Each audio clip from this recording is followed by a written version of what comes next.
글쎄요, 뭐 어떤 것을 이렇게 단정짓기보다는 사실 복합적인 건데 아무래도 혜진 선생님한테 나의 마음까지 죽였어요라는 말하는 부분들은 아무래도 나는 당신을 위해서 내가 글을 쓰는 것을 포기한다라는 마음이 되게 큰 것 같아요. 어떠한 그 사랑이라는 것도 여러 가지의 결들이 있잖아요. 그 중에 다른 결 중에 하나인 것 같은데 나는 당신에게 가까이 가기 위해 그리고 솔직해지기 위해 나는 내가 가지고 있는 내가 버리지 못할 것을 버렸어요. 나의 한 부분을 잘라냈어요. 라는 그런 말인 것 같은데 아무래도 히카루는 곧 저의 예술, 뮤즈, 그런 아티스트의 그런 부분이기 때문에 사실 세훈이는 글에서 쓰는 부분에 굉장히 많은 부분들을 자기의 인생에서 비상구, 탈출구 같은 부분인데 그것마저 포기하고 혜진 선생님이 선택한 거잖아요. 그런 부분이 아니지 않을까라는 생각이 듭니다. 네, 배우들의 답변을 하나씩 들었습니다. 한 번씩 다 했으니까 마음 편하게 다음 계속 진행하도록 하겠습니다. 다음은 김태형 연출님한테 질문인데요. 김태형 연출님, 원고지 조명에 대한 질문이 굉장히 많았습니다. 여러 가지 질문들이 있는데요. 왜 했냐? 왜 이렇게 직접적으로 했냐? 화나신 건가? 네. 아니요, 전혀 그렇지 않습니다. 질문이 화나신 것 같긴 한데. 질문이 화나신 건가? 아, 예. 뭐 좋다는 말씀도 있고 뭐 무슨 어떤 의미냐 있습니다. 좀 해결을 해보도록 하죠. 일단 원고지 조명을 보니까 하얀 원고지에서 순수와 그다음에 빨간 원고지에서 욕망을 느꼈는데 하얀 원고지와 빨간 원고지에 특별한 의미가 있나요? 네, 정확하게 보고 계시네요. 그리고 또 뭐가 있지? 원고지 조명이 깔리고 파란 조명이 쏘아지는데 파란 조명이 어떤 의도인지 궁금합니다. 라는 질문도 주셨고요. 네, 원고지 조명은 좀 얘기를 드리자면 처음 저희가 리딩 공연을 할 때 히카루라는 존재는 세훈이가 원고지를 통해서 말하자면 글을 통해서 만들어낸 인물이기 때문에 원고지 칸을 바닥에 그리고 그려보자 무대를 라는 세팅을 했고요. 그리고 그 쇼케이스 하기 전날 무대에서 연습을 하다가 그 당시에 히카루 역할을 했던 배우에게 또 원고지 칸 안에서만 한번 움직여봐라. 왜냐하면 원고지 칸에서 태어난 인물이기 때문에 원고지 자유롭게 벗어나지 말고 뭐 그런 세팅을 해서 연습을 하고 공연을 올렸던 것 같아요. 근데 그게 굉장히 저도 마음에 들었고 그래서 이번 공연에서도 마찬가지로 글자로 만들어진 글자에서 태어난 가상의 캐릭터가 되는 히카루를 원고지 칸 위에서만 움직이게 하자 라는 욕심으로 원고지를 바닥에 만들어야 된다 라고 생각을 했죠. 근데 좀 돈이 부족했어요.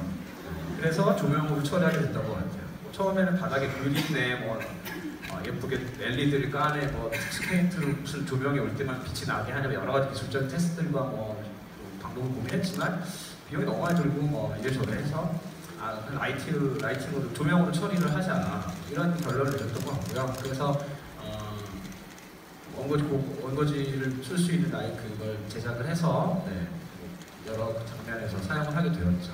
그리고 원고지가 빨간색인 이유는 어떤 히카루라는 역시 키가 크니까 이거 썩은 물이는 오래됐어.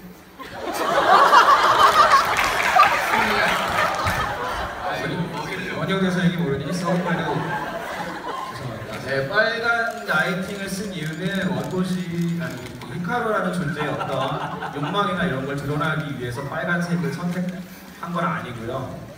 원고지는 빨간색이잖아요. 네, 그래서 빨간색을 썼어요. 그런데 되게 세훈이의 공간이나 세훈이가 글을 쓰거나 혹은 혜진이가 글을 쓰는 장면에서 원고지 라이팅이 종종 들어올 때가 있는데요. 그럴 때는 그것과 구분하기 위해서 하얀 원고지가 들어왔고요. 그러다 보니까 히카루의 원고지와 세훈이 혹은 혜진이의 원고지가 컬러가 다르게 됐던 것 같습니다. 그리고 파란 조명을 왜 깔았냐고 물어보시는데요. 예쁘니까 빨간색의 도색은 파란색이잖아요. 잘 보이게 하려고 했던 것 같아요. 제가 디자인한 건 아니니까요. 네, 죄송합니다. 그 다음에 몇 가지만 더 제가 이 질문은 제가 답을 하고 또 다른 배우들에게도 답을 들어볼게요. 마지막에 세훈이 내가 죽었을 때 넘버를 부르고 나서 혜진이가 히카루를 세훈에게 보내주는데요. 그 장면을 넣은 의도가 궁금합니다. 라는 질문이 있었습니다. 어떤 배우들에게 물어보죠. 혜진이는 무슨 마음으로 히카루를 보내주나요? 마지막에 세훈이가 내가 죽었을 때 넘버를 부르는데 저쪽에서 이제 히카루를 세훈이에게 보내주잖아요. 무슨 마음으로 보내주나요? 히카루를 보내줌으로써 그 세훈이가 다시 글을 쓸 수 있는 그러한 위로를 해준다는 그런 마음이 있고요. 네, 녀석 잘 컸구나. 네. 이유가 없어서 히카루 하실 말씀? 네, 히카루 배우는 무슨 마음으로 세훈에게 다가가나요? 조금 글을 쓰게 한다는 것도 있지만 그걸 포함해서 저는 죽었었다기보다 세훈 자체였기 때문에 잠시 이렇게 외면하고 있었던 내면이었기 때문에 그냥 다시 하나가 되어서 그 세훈에게 친구이자 뭐 말해주는 뮤즈이자 글쓰게 해주는 사람 이러한 모든 것들을 다시 세훈에게 돌이켜주는 그런 의미로 저는 다가갔어요. 그래서 뭘 하나 글을 쓰게 해줄게 그것이 아니라 그냥 세훈이라는 사람 자체가 다시 존재할 수 있게 하는 힘이라고 생각해요. 네. 세훈 배우는 마지막 노래 부르는 이 중간에 마지막 부분에 이제 히카루 배우가 와서 안아주고 그때 어떤가요? 아무래도 이 작품에서 주제 중에 하나 큰 가닥 중에 하나인 것 같은데, 큰 줄기 중에 하나인 것 같은데, 이 혜진의 입장과 또 히카루의 입장대로 저에게 와주는 저를 안아주는 이것들이, 그리고 그 넘버, 내가 죽었을 때라는 넘버 전체가 사실 세훈이가 한 인간으로서의 성장, 그리고 예술가로서, 문인으로서의 성장 두 가지를 같이 경험하고 있다고 생각을 해요. 그러다 보니 이 말해주던 것처럼 왔었을 때 이거를 안았을 때 좀 더 받아들이고 나 자신을 받아들이는 거, 사실 나 자신을 인정하고 받아들이면 사실 사람이 성숙해졌다, 성장했다 말하잖아요. 아마 세훈이도 이 부분이지 않을까? 나를 받아들이고 나 자신을 받아들이고 나니까 받아들임으로써 앞으로 한 발짝 더 갈 수 있는, 그리고 그 앞으로 갈 수 있도록 디딤돌을 해주시는 든든한 이제 치료제 선생님들이 있기 때문에, 이 자리 때문에 같이 걸어갈 수 있다라는 그런 의미로 받아들이고 있습니다. 네, 배우들의 답을 통해서 질문의 의도들이 제가 굳이 말을 하지 않아도 정리됐을 거라고 했지만, 그러니까 기본적으로 자아의 완성이죠. 자기가 부정했던, 싫어했던 자신을 다시 받아들이고, 그래서 다음 단계로 나아갈 수 있는, 자기가 좋아하는 모습, 내가 나라고만 바라보는 모습이 아니라 남들이 바라보는 나의 모습, 혹은 내가 인정할 수 없었던 검은 욕망, 뜨거운 욕망, 악한 것, 혹은 내가 갖지 못한 재능, 뭐가 됐든 내가 아니라고 생각했던 것들을 다시 받아들임으로써 하나의 조금 더 발전된 인격체로서 다음 단계를 나아갈 수 있는 것을 보여주고자 했고요. 좀 다른 이유는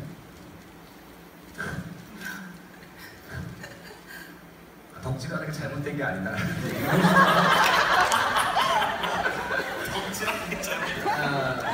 뭐가 됐든 세훈이처럼 혜진 선생님도 거의 죽음에 몰아붙일 만큼 글쓰기 하고 어감에 들어 앉혀가지고 글싸 몰아붙이는 말이에요.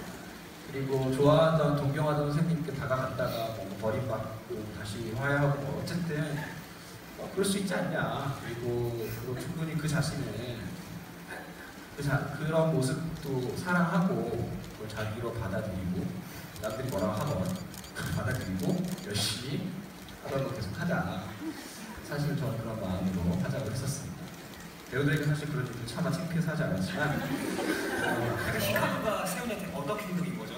너 어떻게 덕질할 거야? 행복하게 덕질할 거야? 너 괜찮아. 그럼 할 수 있어. 너 어떻게 행동? 자, 또 이게 저뿐만 아니라 많은 배우들에게 들어왔던 질문이기도 해서 공통 질문으로 한번 해보도록 하겠습니다. 이 공연은 이제 뭐 부제로서 뮤즈에게 보내는 편지라는 얘기도 있고 뮤즈라는 넘버도 있고 그 중에 뮤즈라는 넘버를 통해서 우리 극 중에서 그 팀의 멤버들에게 뮤즈는 이런 존재다라고 얘기하는데요. 여러분 각자에게 배우 여러분에게 뮤즈 같은 존재가 있는지 어떤 사람 혹은 어떤 대상이 여러분에게 그런 대상인지 말씀해 주셨으면 좋겠습니다. 이건 사전에 공개 질문이 아니라 지금 생각을 좀 하시고 제가 먼저 최근에 어떤 인터뷰에서 저한테 그런 똑같은 질문을 해주셨거든요. 연출님한테 뮤즈는 어떤 건가? 저는 없는데요. 저는 영감이나 막 이런 어떤 신의 계시 혹은 우주의 기운을 받아서 연출하는 게 아니고 그냥 열심히 대본을 들여다보고 분석하고 머리 쓰고 노력해서 한다. 영감을 기다리지 않는다. 영감을 기다리는 건 아마추어들의 일이다. 돈 받고 프로인데 막 이런 얘기도 하고 있다가 문득 하지만 사실 그렇지 않다는 걸 깨달았습니다. 저의 뮤즈는 크게 두 가지 존재가 있더라고요. 하나는 바로 여러분.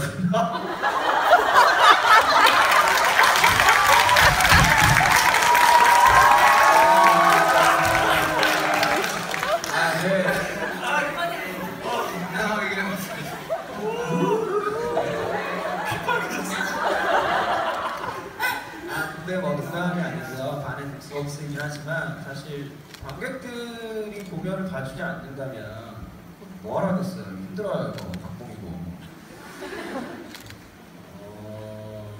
공연 만들고 그 결과물이 올라가고 그 과정 중에 관객들이 관심을 가져주고 사랑을 주고 또 이런 얘기 여러 매체에서 했지만 관객들의 진실 어린 피드백이 왔을 때 정말 살아있는 보람을 느끼게 되는 것 같아요. 제가 혹은 우리들이 만든 공연으로서 나의 관객 여러분이 나의 생각에 내 삶에 어떤 영향을 끼치고 변화할 수 있었다든가 혹은 한번에 감동을 받았다든가 더 나아가서 내 삶을 돌이켜볼 수 있었다든가 이런 피드백을 받게 될 때 기쁨을 느끼고 그렇게 만들어야지 라는 고민으로 공연을 만들 때 고통스럽고 짜증나지만 참고하는 것 같고요. 그리고 또 하나는 더 부끄러운 얘기인데 뻔한 얘기지만 하나는 제 집 가족인 것 같아요. 저희 와이프 이영미 배우님 같은 경우에 항상 최근에 제가 공연을 하면 첫 공을 거의 보러 와주시거든요. 여유가 있을 때는 중간에 한번 보러 오시고 막공도 보러 와주고 그렇지 않은 공연도 있지만 많은 경우엔 공연을 보고 굉장히 감동받아주고 그 감동을 스스럼 없이 표현해주고 저한테 직접 말하기도 하고 SNS에 올리기도 하고 주변 사람들에게 말하기도 하고 하면서 제가 연습한다고 막 늦게 들어가고 시간이 잘 못하고 애도 못 보고 막 짜증과 스트레스가 잔뜩 쌓였다가 첫 공을 보고 나면 그래도 결혼하길 잘했다, 당신이 나한테 감동을 준다 이런 얘기를 종종 하거든요. 그러면 그거 때문에 우리 와이프가 부인이 보기에 이영미 씨가 보기에 더 좋은 공연을 만들어야겠다는 생각으로 열심히 하게 되는 순간인 것 같습니다. 네, 그럼 배우들의 얘기를 한번 들어보도록 하겠습니다. 네. 저도 이제 두 가지가 있는 것 같은데 일단 연출이 말씀하신 것처럼 관객분들이 없으면 사실 저희가 이렇게 순환되기가 쉽지 않은 부분도 있고 그다음에 저의 가장 큰 두 가지는 하나는 어쩌면 세훈이랑 비슷한 부분일 수도 있는데 제 자신이기도 해요. 제 자신이기도 한데 제가 연습할 때 상당히 예민한 스타일인데 좀 저를 제 스스로가 좀 몰아붙이는 스타일인 것 같아요. 좀 예민하고 좀 날석에 그러다 보면 좀 저를 자학하고 좀 그렇게 뭐 벼랑으로 벽으로 세우다 보면 뭔가가 나오더라고요. 근데 그게 제가 이렇게 해야지라는 마음보다 어느 순간 연습에 들어가면 항상 그런 순간들이 와요. 그리고 그런 부분으로 인해서 제가 무너지고 다시 일어나는 순간이 오는데 거기에서 두 번째가 발현이 되는데 그 두 번째의 저의 뮤즈는 사실 같이 하는 동료들이거든요. 동료들과 크리에이티브들인데 왜냐하면 저는 저의 장점이나 단점인 게 제가 약간 사내 연애를 즐겨요. 그게 무슨 말인즉슨 여기 안에 있는 사람들을 되게 진심으로 사랑을 해요. 같이 팀 내 사람들은. 왜냐면 그렇지 않으면 제가